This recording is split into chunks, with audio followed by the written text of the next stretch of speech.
آپ صلی اللہ علیہ وآلہ وسلم اپنی بیویوں سے 1 مہینہ تک ناراض رہے، کسی بیوی کے ساتھ گفتگو نہیں کی، کسی کو اپنے قریب نہیں کیا،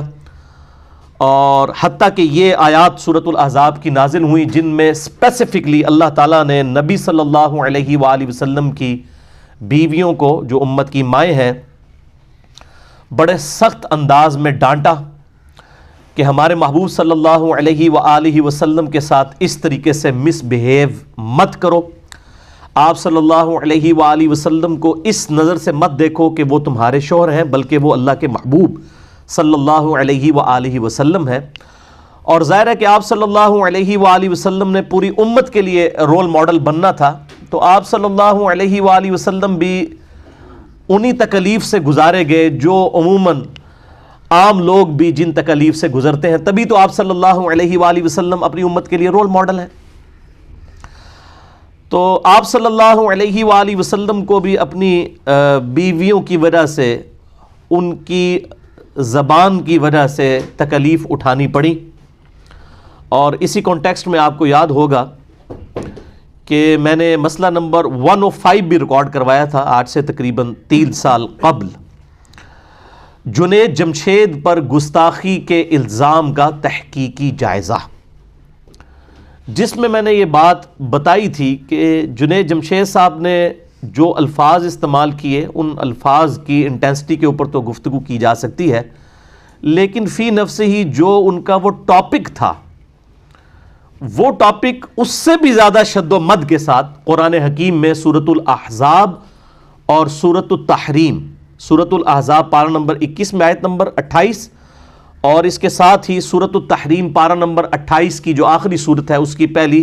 5 آیات کے اندر پورے پیشن کے ساتھ وہ واقعہ ڈسکس ہوا ہے۔ آپ صلی اللہ علیہ وآلہ وسلم کو جو اپنی بیویوں کی وجہ سے تکلیف اٹھانی پڑی، لہٰذا ان چیزوں کی ڈسکشن نہ تو امہات المومنین کی شان میں کوئی گستاخی ہے، اس کی وجہ یہ ہے کہ وہ ڈسکشن بیسیکلی آپ صلی اللہ علیہ وآلہ وسلم کے دفاع میں ہے، اور جب بات آپ صلی اللہ علیہ وآلہ وسلم کی دفاع کی ہوگی تو پھر ان کے مقابلے پر کسی کو بھی نہیں دیکھا جائے گا کہ اس کا کتنا مرتبہ ہے، چونکہ آپ صلی اللہ علیہ وآلہ وسلم کی مبارک ذات اتنی ڈومیننٹ ہے کہ ان کے مقابلے پر چاہے آپ کا کوئی قریبی رشتہ دار ہی کیوں نہ ہو وہ بھی انڈر ڈسکشن لایا جائے گا۔ اور یہ سورۃ الاحزاب آپ دیکھیں گے کہ آپ صلی اللہ علیہ وآلہ وسلم کی آئلی زندگی کے ساتھ ڈیل کرتی ہے، اس میں حجاب کے احکامات بھی آئے ہیں، پھر نبی صلی اللہ علیہ وآلہ وسلم کی بیویوں کو خطاب کیا گیا کہ تم جب آپ صلی اللہ علیہ وآلہ وسلم گھر میں موجود نہیں ہوتے اور آپ کی غیر موجودگی میں کوئی ملنے کے لیے آ جائے تو پردے کے پیچھے سے بھی بات کرو، تو لجاجت کے انداز میں نہیں ہونی چاہیے کہ کسی کے دل کے اندر روگ ہے تو وہ کوئی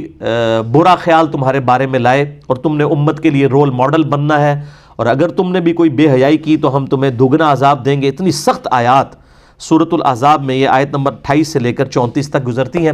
اور پھر سورۃ التحریم میں پہلی 5 آیات اسی کے کانٹیکسٹ میں ہیں۔ تو اس واقعہ ایلا جسے ہم کہتے ہیں، ایلا کہتے ہیں یعنی علیحدگی اختیار کر لینا، تو آپ صلی اللہ علیہ وآلہ وسلم نے اپنی بیویوں سے 1 مہینے تک کے لیے علیحدگی اختیار کر لی، اور اس کی پوری ڈیٹیل جو ہے وہ صحیح بخاری اور صحیح مسلم کے اندر موجود ہے، جو میں نے مسئلہ نمبر 105 میں ڈیٹیل کے ساتھ ریکارڈ کروائی ہے، آج بھی میں انشاءاللہ اس کو ڈسکس کروں گا۔ صحیح بخاری میں انٹرنیشنل نمبر کے مطابق 2468 نمبر حدیث ہے، اور صحیح بخاری میں ہی ایک اور طریق ہے 5191،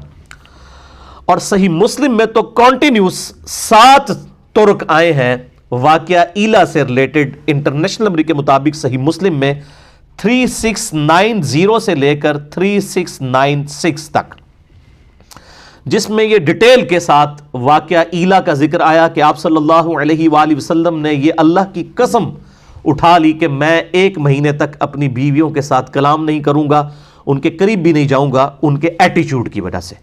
حتیٰ کہ اللہ نے اپنے محبوب صلی اللہ علیہ وآلہ وسلم کی اس چیز کو انڈورس فرمایا، اور آپ صلی اللہ علیہ وآلہ وسلم پر یہ سورۃ الاحزاب کی آیات نازل فرما کے آپ صلی اللہ علیہ وآلہ وسلم کی بیویوں کو بڑے سخت انداز میں تنبیہ فرمائی کہ آئندہ سے ہمارے محبوب صلی اللہ علیہ وآلہ وسلم کے ساتھ اپنی زبان جو ہے یہ سنبھال کر گفتگو کرنی ہے، اور اس میں بھی خصوصاً آپ صلی اللہ علیہ وآلہ وسلم کی چونکہ فقر کی زندگی تھی تو اس حوالے سے وہ نان و نفقہ زیادہ ڈیمانڈ کرتی تھیں، جو بخاری اور مسلم میں آتا ہے انہیں احادیث کے اندر، آپ خود کھول کے پڑھ سکتے ہیں۔ اسلام 360 جو ہے اینڈرائڈ ایپ ہے، اس کو بھی آپ دیکھ لیں، اس میں آپ کو انہی نمبرنگ کے اوپر یہ احادیث مل جائیں گی۔ اس کے علاوہ PDF بھی ہماری ویب سائٹ اہلسنتپاک.com پہ رکھے ہیں، صحیح بخاری 2468 اور 5191 اور صحیح مسلم میں 3690 سے لے کر 3696 تک انٹرنیشنل نمبر کے مطابق۔ تو آپ صلی اللہ علیہ وآلہ وسلم کی دلجوئی اللہ تعالیٰ نے فرمائی اور امہات المومنین سے کہا کہ ہمارے نبی صلی اللہ علیہ وآلہ وسلم کے ساتھ اسی طریقے سے تمہیں فقر کے ساتھ اسی غربت کی حالت میں زندگی گزارنی ہوگی، آپ سے ایکسٹرا آرڈنری کوئی ڈیمانڈ نہیں کرنی ہوگی۔ اور یہ نہ سمجھیے گا کہ وہ ایکسٹرا آرڈنری ڈیمانڈ ان کی کو بہت زیادہ تھی، یعنی صحیح بخاری اور صحیح مسلم کی متفق علیہ حدیث ہے کہ اما عائشہ رضی اللہ تعالیٰ عنہ کہتی ہیں کہ نبی صلی اللہ علیہ وآلہ وسلم کی وفات تک ہماری یہ حالت تھی کہ بعض اوقات 1 مہینہ، بعض اوقات 2 مہینہ، بعض اوقات 3 مہینے تک ہمارے گھر میں چولہا نہیں جلتا تھا،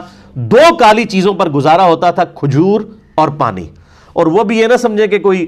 ٹنوں کے حساب سے کھجوریں تھیں، 2 کھجوریں اور 1 میٹھا پانی کا پیالہ صبح کے وقت، اور 2 کھجوریں اور 1 میٹھا پانی کا پیالہ، جو اس وقت ایک ایشو تھا ریگستانی علاقے میں میٹھا پانی کا حصول، تو اس میں تھوڑی سی اضافے کی ڈیمانڈ کی گئی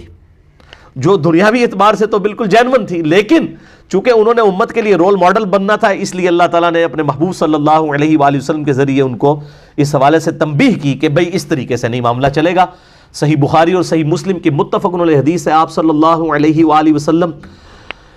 یہ دعا فرمایا کرتے تھے، اے اللہ محمد اور آل محمد صلی اللہ علیہ وآلہ وسلم کو بس اتنا ہی رزق دینا کہ ان کی روح اور جسم کا رشتہ برقرار رہے، سبسسٹنس لیول کے اوپر رزق چاہیے، اس سے زیادہ نہیں چاہیے۔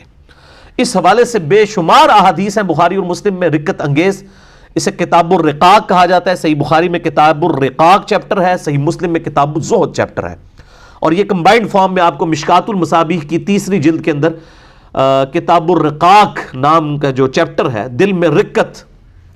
اور سوز و گداز پیدا کرنے والی احادیث، اس میں آپ کو یہ ساری کمبائنڈ فارم میں بخاری، مسلم، ابو داؤد، ترمذی، نسائی، ابن ماجہ کی احادیث مل جائیں گی، اور میں نے اس پہ ایک ڈیٹیل لیکچر بھی ریکارڈ کروا دیا ہے۔ مسئلہ نمبر 51 ہماری ویب سائٹ اہلسنتپاک.com پہ دنیا پرستی کی مذمت، دنیا کی محبت کی مذمت،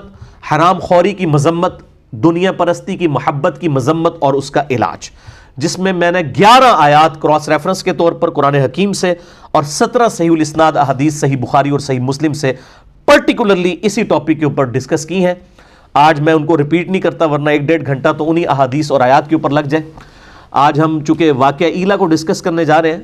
تو وہ واقعہ ایلا جو ہے صحیح بخاری 2468 اور 5191 اور صحیح مسلم 3690 سے لے کر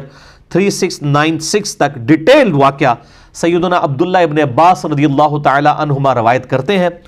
میں وہ حدیث آپ کو یعنی فی البدی سنا دیتا ہوں کہ سیدنا عبداللہ ابن عباس رضی اللہ تعالی عنہما کہتے ہیں کہ میرے دل میں بڑے عرصے سے یہ خواہش تھی کہ قرآن حکیم میں نبی صلی اللہ علیہ وآلہ وسلم کی وہ